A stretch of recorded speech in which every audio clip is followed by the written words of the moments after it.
Let's begin with monitoring. If you think back to the Clean Water Act and Clean Air Act, recall that these major laws work by issuing permits to pollute. You can't emit or discharge without a permit, and then when you get the permit, you have to do what it requires. Well, EPA or the state has to monitor these permits. How would you enforce all these permits? As you can imagine, the problem is that air and water permits can run into the hundreds of thousands.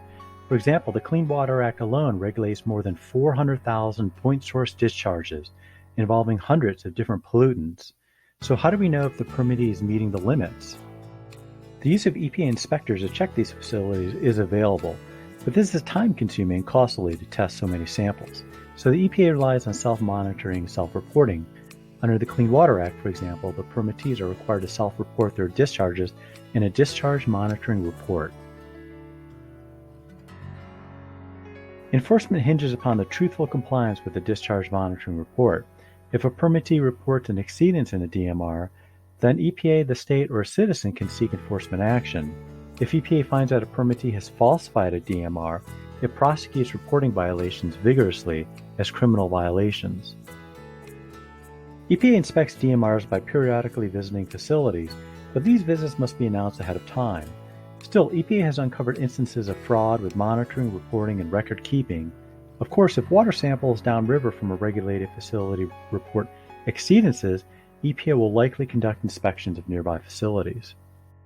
Another means of enforcing monitoring reports is by offering rewards for reporting fraudulent activity. Some of the environmental laws have a reward provision that pays for information about illegal activity.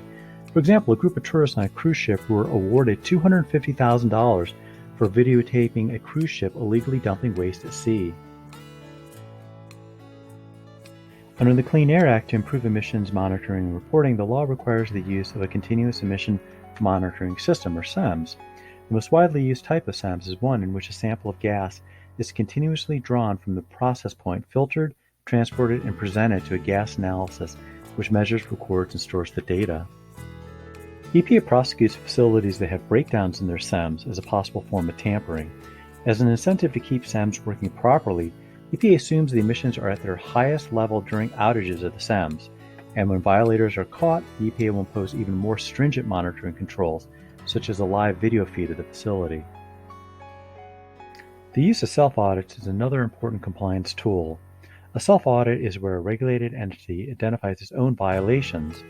Many state environmental laws provide that self-audits will be protected from disclosure in criminal prosecutions if violations discovered in the audit are promptly corrected.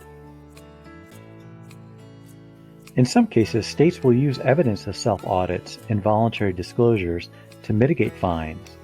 These are known as self-audit privileges. Congress has rejected self-audit privileges at the federal level.